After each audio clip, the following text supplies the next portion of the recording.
Sanura Education presents Meet the composer.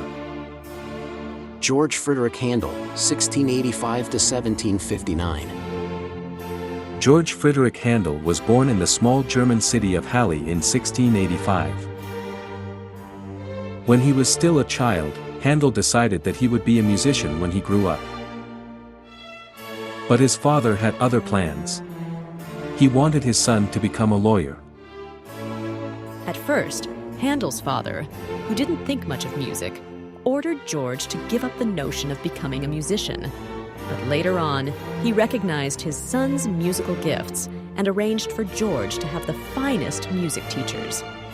During his lifetime, Handel spent a lot of time traveling from one country to another.